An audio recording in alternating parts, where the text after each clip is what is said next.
Hai teman Kilin, perkenalkan saya Kilin yang akan menemani malam-malammu bersama teman tak kasat mata.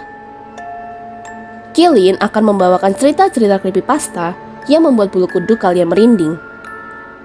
Yang pasti, akan ada yang menemani kalian saat mendengarkan cerita ini. Sebelum kalian mendengarkan cerita Kilin, jangan lupa untuk subscribe, like, comment, and share ya. Villa. Aku Nora. Di liburan tengah semester ini, aku dan teman-teman kuliah berencana pergi berlibur ke salah satu pulau yang cukup terkenal di kalangan wisatawan. Kami akan bersenang-senang di sana selama 4 hari 3 malam. Temanku yang bernama Windy menyewa salah satu villa yang cukup untuk kami berenam istirahat. Ia memilih villa ini karena info yang kami dapat, selain kamarnya yang luas, villa ini cukup murah dibandingkan dengan penginapan lainnya di sana. Setibanya kami di pulau ini, kami langsung menuju ke villa untuk meletakkan segala barang bawaan kami. Selama liburan di sini, kami menyewa mobil bersama dengan drivernya untuk mengantar kami keliling pulau dan membawa kami ke tempat-tempat wisata di sana. Kami bertemu dengan driver kami yang bernama Pak Joko. Pak Joko yang akan menjadi guide kami selama di sini. Setelah puas berkeliling dan mencoba beberapa makanan khas pulau ini, kami memutuskan untuk beristirahat dan kembali ke villa. Pak, ini villanya, ucap Windy sambil menunjukkan nama dan alamat villa kami. Astaga kak, kakak dari kemarin bilang penginapan itu villa ini. Tanya Pak Joko sedikit terkejut. Iya pak, kenapa ya pak? Tanyaku dengan heran. Kalian sewa sampai hari terakhir liburan kalian? Tanya Pak Joko kembali. Kita berenam dengan kompak menjawab, iya pak. Melihat reaksi Pak Joko, kami jadi curiga ada apa dengan villa ini. Tidak apa, kalau memang bisa pindah, lebih baik kalian pindah saja. Pilih penginapan lain, nanti bapak bantu carikan. Dan seandainya terjadi sesuatu, kalian info saya ya.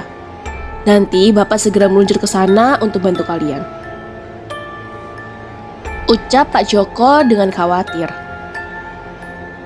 Setibanya di depan pagar, Pak Joko melihat ke kanan dan ke kiri. Kemudian ia hanya memastikan besok dijemput jam berapa dan segera pergi. Kami kembali merasa curiga. Meskipun begitu, kami tidak ingin berpikir yang aneh-aneh. Kami cuma ingin menikmati liburan kami dengan bahagia. Karena terlalu lelah, kami tertidur di pukul 10. Keesokan paginya kami bangun dan kembali bersiap-siap menuju ke destinasi selanjutnya. Kemarin kita tidur jam berapa ya? Tanya temanku Nina. Kayaknya jam 10 deh. Tapi gak tahu lagi ya, aku gak ingat sih. Cuma aku ngerasa capek banget terus langsung tidur di kasur. Jawabku. Kami tidak ingat apa yang terjadi semalam. Yang kami tahu pagi-pagi, kami sudah terbangun dengan posisi kami tertidur di lantai area ruang televisi, seperti ada yang memindahkan kami dari tempat tidur. Pak Joko menjemput kami tepat waktu, dan kami segera keluar, kemudian mengunci pintu dan pagar villa. Bagaimana? Semalam tidur nyenyak? Tanya Pak Joko. Nyenyak pak, karena terlalu nyenyak kita sampai gak sadar tidur di mana. Bangun-bangun kami sudah gak di kamar. Ucap Karin. Emang kalian tidur di mana? Kamar kan? Tanya Pak Joko penasaran. Harusnya ya pak, tapi kami juga lupa. Tadi pagi kami bangun sudah di lantai di area TV. Jawabku. Sepertinya kalian harus segera pindah dari sana deh. Saya tidak berani bicara apa yang ada di villa itu. Nanti kalian pada takut, ucap Pak Joko. Kami bingung, harus percaya atau tidak. Kami hanya mengiyakan dan berpikir, mungkin Pak Joko ingin menyuruh kami menyewa villa milik keluarganya. Hari ini karena Windy dan Nina tiba-tiba tidak enak badan, kami memutuskan kembali ke villa lebih awal. Setibanya di sana, kami melihat pintu pagar terbuka dengan lebar. Kami ingat dengan betul, pagi tadi sebelum pergi, kami sudah mengunci pintu dan pagar. Kami mulai merasa takut. Tapi karena hari sudah malam dan besok malam terakhir kami di sini, kami memutuskan untuk tetap menginap dan apapun yang terjadi, kita harus saling menjaga. Aku cuma takut kalau ada yang rampok villa ini. Apalagi tahu kita berenam cewek semua. Ucapku membayangkan ada perampokan di sini. Sepertinya bukan. Soalnya villa ini jauh dari mana-mana. Jam 7 saja sudah gak ada yang lewat, ucap Karin. Kami pun masuk bersama-sama hingga melihat sekilas di area dapur ada orang yang lewat. Apa itu? Yang tinggal di sini cuma kita berenam kan? Tanya Windy mulai ketakutan. Kami bergantian mandi dan salah satu dari kami menjaga di depan pintu kamar mandi. Kali ini gantian aku yang akan berjaga dan temanku yang bernama Sarah masuk ke dalam kamar mandi.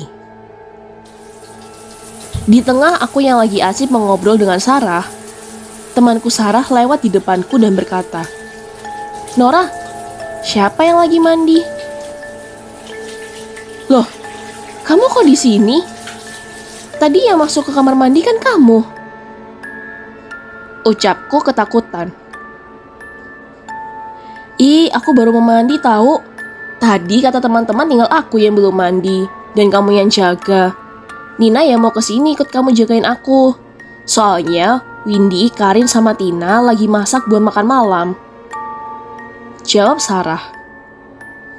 "Dari tadi aku di sini jagain kamu lagi mandi di dalam." Aku menghentikan pembicaraanku karena aku baru sadar.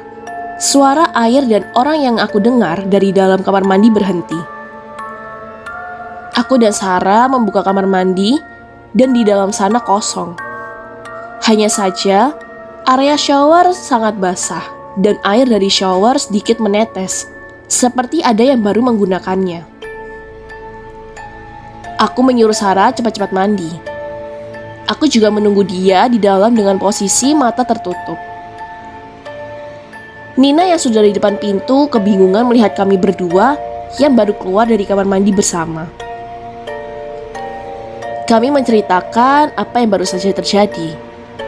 Kami bertiga segera pergi menuju ke dapur dan di sana teman kami yang lain ketakutan karena mereka baru saja diganggu sosok perempuan berambut panjang dengan ketawanya yang seram. Samar-samar kami berenam mendengarkan suara itu juga. Windy memutuskan untuk menelpon Pak Joko dan memintanya menjemput kami berenam. Kami juga segera membereskan barang bawaan kami. Kami hendak menginap di tempat lain malam ini. 15 menit berlalu. Pak Joko tiba dan menjemput kami. Pak Joko menelpon kami agar keluar dari villa, karena ia tidak berani masuk ke dalam villa. "Sudah lengkap semua ya, Bapak pergi sekarang. Kuncinya besok saja dikembalikan ke yang jaga villa. Saya tahu rumahnya di mana. Kalian gak perlu kembali ke villa itu lagi. Istirahat di hotel dekat rumah saya saja ya. Hotelnya bagus dan bersih kok," ucap Pak Joko. Kami berenam hanya dapat berteriak memanggil Pak Joko sambil berusaha memecah jendela dan membuka pintu agar kami dapat keluar. Semua usaha kami sia-sia saat melihat mobil Pak Joko pergi begitu saja. Windy berusaha menghubungi Pak Joko kembali dan mengirim pesan. "Tolong kami Pak, kami masih berada di dalam villa." Pak Joko menerima pesan Windy. Ia membaca pesan yang ia terima sambil ketakutan. Kami berenam masih terjebak di dalam villa dan entah siapa yang Pak Joko bawa pergi. Mall. Aku dan suamiku sudah menjalani kehidupan berumah tangga selama 6 bulan.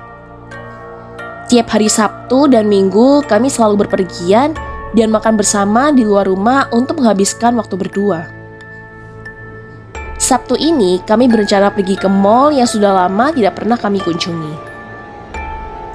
Terlebih lagi akhir-akhir ini kondisi kami kurang fit. Jadi kami memilih hanya makan di mall yang jaraknya hanya setengah jam dari rumahku. Setibanya di mall ini, kami cukup heran dengan kondisi mall yang tampak sepi. Pengunjung pun hanya ada beberapa termasuk kami berdua. Selesai makan, kami mengobrol sebentar sambil bernostalgia membicarakan mall ini saat masih ramai pengunjung. Kami juga berkeliling mengingat betapa serunya dulu saat masih banyak tenan yang buka. Tidak lama setelah itu kami memutuskan untuk kembali pulang. Saat kami hendak membayar parkir di pos keluar, salah satu security mendatangi kami dan bertanya, "Malam Bapak dan Ibu, tadi masuk lewat mana ya?" "Lewat pintu masuk, Pak. Ada apa ya, Pak? Ini karcisnya," jawab suamiku. "Maaf, Pak. Mall ini sudah lama gak beroperasi. Hanya kami memang ditugaskan untuk berjaga. Dan setahu kami pintu masuk juga sudah ditutup. Loket karcis juga tidak dapat digunakan," info security sambil mengecek karcis dan melihat jam di tangannya.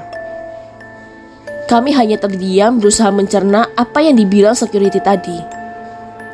Security itu pun segera menyuruh kami pulang dan jangan kembali ke mall ini. Di dalam mobil, kami masih terdiam berusaha berpikir apa yang baru saja terjadi. Jadi tadi yang kita makan apa? Orang yang kita lihat di dalam dan yang jual makanan siapa? Tanya suamiku yang sampai sekarang kami juga tidak dapat menemukan jawabannya. Jam. Aku memiliki kebiasaan yang unik. Sebelum aku tertidur, aku selalu melihat jam yang berada di sebelah kasurku. Di sebelah kasurku terdapat meja dengan jam di atasnya. Terakhir kali aku melihat jam menunjukkan pukul 1 pagi. Sebelum rambut yang tebal melilit ke leherku membuatku kesulitan bernafas dan tangan dengan kuku yang panjang menutup mulutku agar aku tidak berteriak. Aku terbangun dan duduk sambil melihat sekeliling kamarku yang gelap. Ternyata ini hanya mimpi, pikirku. Aku hendak tidur kembali, dan saat melihat jam di sebelah kasurku, ternyata jam menunjukkan pukul 00.58. Aku mendengar dan melihat ada yang sedang membuka pintu kamarku. Warung. Budi, Andi, Diki, dan Rudi sudah berteman sejak mereka berada di bangku SMP. Beberapa kali saat mereka mendapat libur kerja, mereka mengadakan touring bersama. Kali ini Budi membonceng Diki dan Rudi membonceng Andi. Budi menyetir lebih cepat dan berada jauh di depan Rudi. Diki mengirim pesan ke Andi kalau mereka berhenti di salah satu warung yang ada di dekat hutan cemara. Diki juga memberikan lokasi warung yang menjadi tempat pemberhentian mereka. Andi mengarahkan Rudi sesuai dengan lokasi yang dikirim Diki. Anehnya mereka berdua tidak melihat warung satupun di sana. Andi mengirim foto tempat ia berada sekarang. Dan di saat yang bersamaan, Diki juga mengirim foto yang bersama dari posisi arah yang berbeda. Sebuah tugu bertuliskan, "Selamat datang di hutan cemara." Sebelum sinyal hilang, mereka melakukan video call. Mereka berada di tempat yang sama, tapi mereka tidak dapat bertemu satu sama lain. Bagaimana teman Kilin? Apa kalian memiliki cerita creepypasta yang lain yang sangat menyeramkan? Kalau ada, jangan lupa komen di bawah atau kirim cerita kalian di email kilin614@gmail.com ya. Siapa tahu cerita creepypasta kalian yang akan Kilin bacakan selanjutnya. Terima kasih karena sudah mendengarkan cerita Kilin hari ini. Jangan lupa datang dan dengarkan cerita-cerita seram Kilin lainnya. Terima kasih juga untuk subscribe, like, share, dan komennya teman-teman Kilin.